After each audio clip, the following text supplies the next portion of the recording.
Now, he's a publicity hound who some claim make a living by peddling hate, but according to his supporters, he's a champion of free speech. British-born American agitator Milo Yiannopoulos has gathered a following of critics and fans on his journey to being a notorious internet troll. The lines are blurring between hate speech and free speech. Milo Yiannopoulos has found his calling.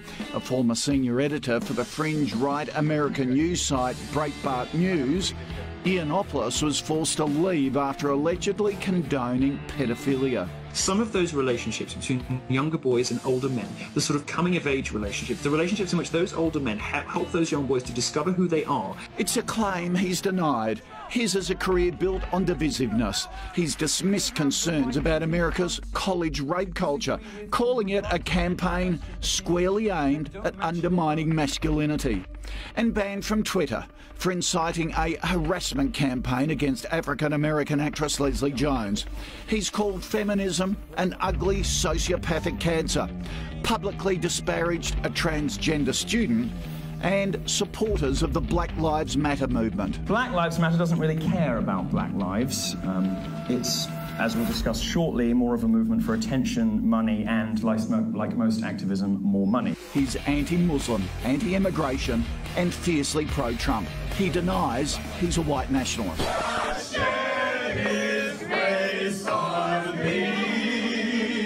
Recently, he was filmed singing America the Beautiful while the audience gave the Nazi salute. Well, ahead of a controversial speaking tour of Australia later this year, Milo joins us now from Miami. Welcome to Sunrise. Good to have you here.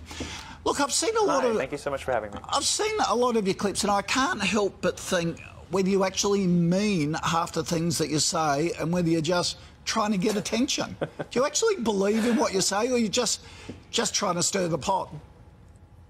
Well, a lot of people have that reaction. A lot of people have that question. I don't know why it should be weird that I don't know why it should be weird that a gay guy would be skeptical or fearful of Islam. I don't see anything strange about a gay person liking the Bible and liking the First Amendment and liking low taxes. I don't find anything odd about me, really.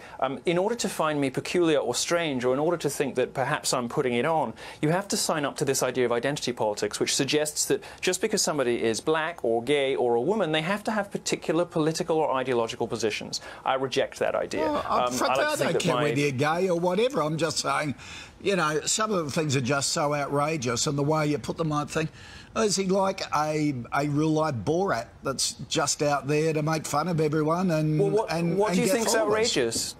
What do you think that I've said is outrageous? Well, Give me something and perhaps I can explain it for you. You've called rape culture a fantasy. You've likened feminism to cancer. You've said that women on the pill don't look right, they don't talk right, but you suggest that we don't... Well, all those things are true. OK, you said that all those things are true. Do you really believe it, though? Rape culture on American college campuses... you know, to say that there is a rape culture implies that there is a system or an environment which encourages rape. That doesn't exist on American college campuses. And just to believe in the statistics that feminists peddle, that's 1 in 4, 1 in 5 women is going to be sexually assaulted in her time on campus, you'd have to believe that American college campuses have rape rates that approach those of the Congo, where rape is used as a weapon of war. We don't reward rapists in our society. We put them in prison.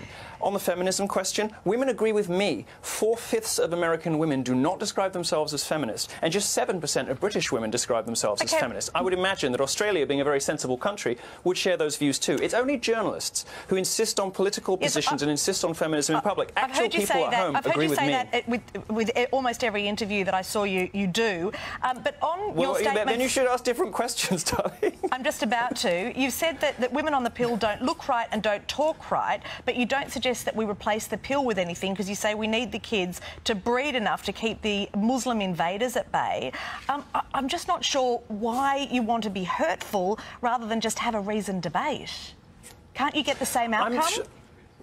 Or no, a better you can't. outcome? And Conservatives have tried for 30 years to be polite, to obey the speech codes of the left. Oh, you shouldn't make jokes about this. You shouldn't hold these positions. If you actually read the column in question, which is titled Birth Control Makes Women Unattractive and Crazy, which Hillary Clinton quoted in her campaign speeches, you'll actually find that it's a work of satire, but it is based on scientific studies. There are consequences to women's bodies when they're on the contraceptive pill. And to finish off a column saying something about, you know, declining birth rates in the West and increasing birth rates in the East is perfectly true. true. A lot of the thing that people get upset about more than anything else is inconvenient truths. Things that people don't like you to say is stuff that they kind of know is real, but you're just not supposed to say in polite society. Well, my function in culture, my purpose, if you like, is to say those things that other people either aren't able to or don't feel willing to do, because I want to be a fire starter. I want to blow open the fire doors. I want to, to instigate debate.